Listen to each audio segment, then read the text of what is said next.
Hello, everybody. My name is Nindubushe Kumalo.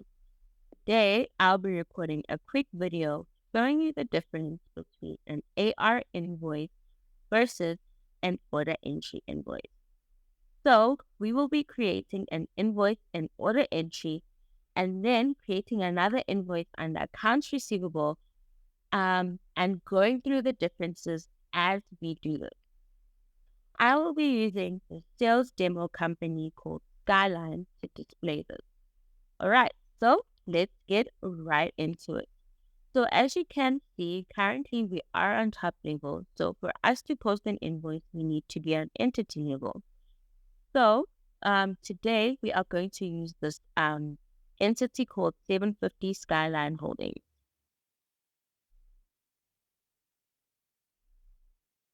So once we are in 750 Skyline Holdings, we are going to go and drop down here next to applications and go into order entry. And this is the first invoice we are going to be creating. Okay, so before we create our invoice, I would just like to tell you a little bit more about order entry. So basically, order entry automates quote to cash for easier, faster order management with Sage Intacct order entry application. Order entry lets you handle a high volume, sophisticated workflows, and complex pricing structures while saving time, ensuring accuracy, and improving profitability. With the order entry application, you can create quotes, sales, orders, shippers, invoices, credit memos, as well as returns. You can convert transactions from one type to another. For example, you can convert a sales order to an order entry sales invoice, thereby maintaining accuracy while speeding data entry. You can tailor the workflow to your business model. Intacct supplies a set of standard transaction definitions sufficient for most businesses.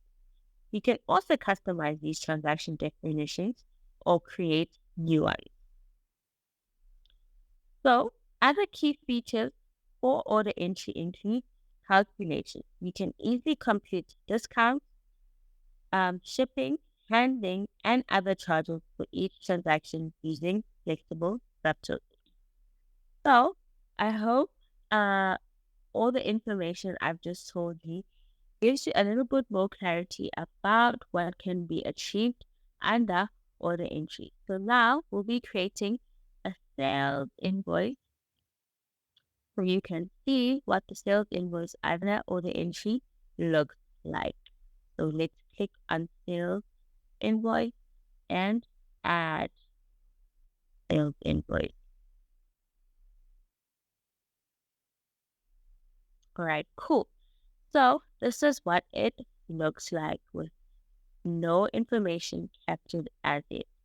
So let's select our customer.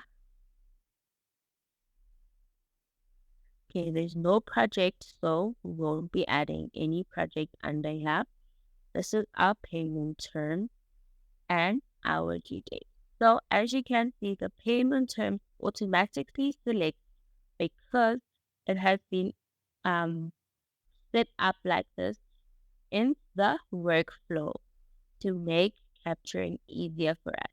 When we go through the accounts receivable invoice, we will see the difference in payment terms. So our reference, just for it to pop up, we can just name this order entry AR. So that's what we are going to call this reference. So just so that we can pick it up easier.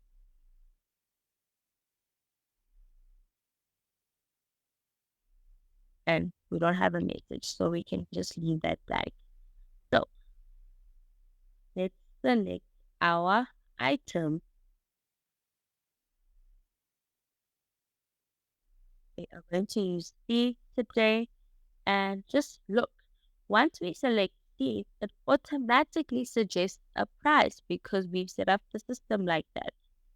So that's another great feature about using order entry is that you don't have to manually put the price because it knows what the price attached to the item ID is. So we can just use a quantity of 10 and then adjust the extended price accordingly.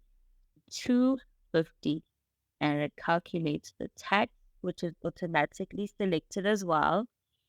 And that's all you have to do under order entry. So it's a lot of automatic computing because the items are mapped.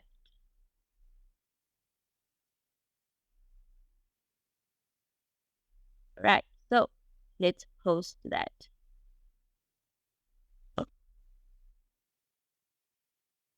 Right. So here is our invoice that we just created.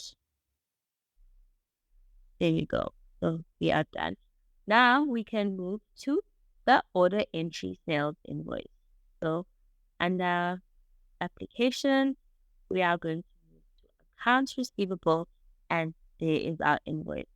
So again, before we go into the accounts receivable invoice, I would just like to tell you more about accounts receivable invoice. So under accounts receivable invoices, there are no workflows and there are only single transactions.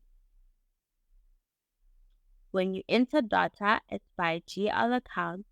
So what that means is that you need to know the account label associated with the GL account associated with the service being sold. So you need to know what GL account your item is in before you use account receivable invoices because it posts directly into the general ledger account.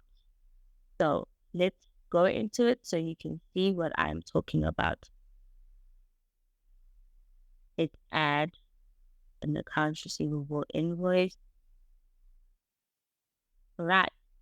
So let's use the same customer we used on the order entry side. Right. So our message, let's use this, there's no message, but let's use the same reference number we used under the order entry side so we can pick it up easier. So uh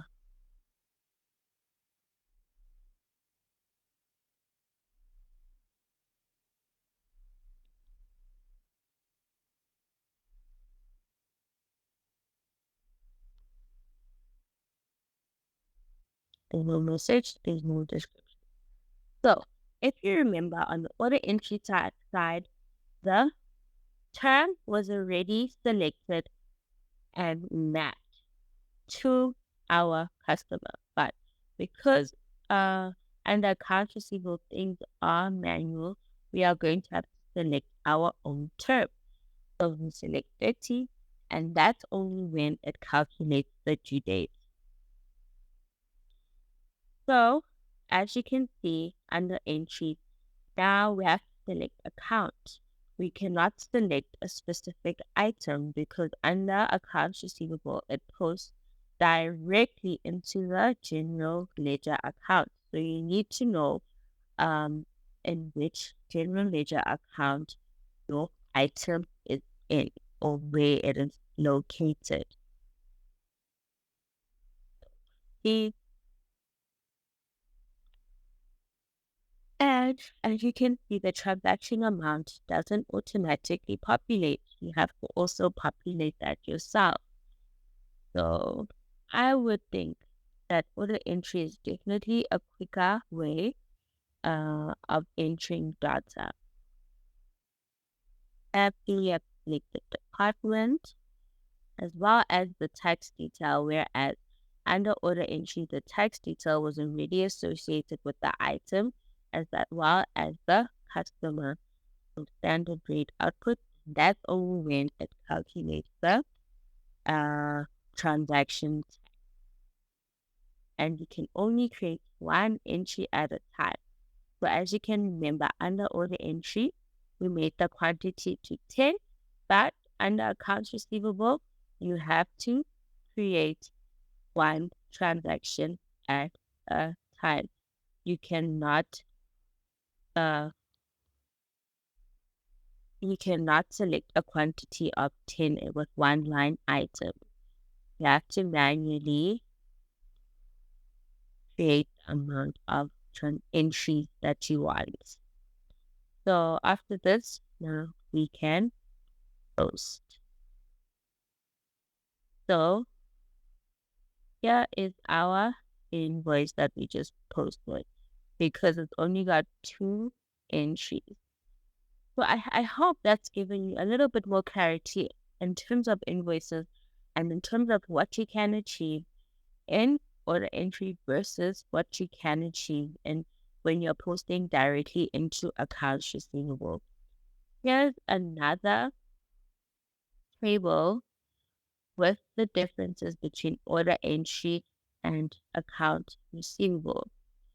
I really, really do hope that this has given you clarity in terms of what can be done in order entry with your sale invoice versus what can be done in accounts receivable with your invoices.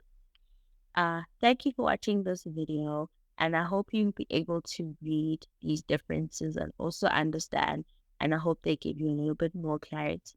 Thank you.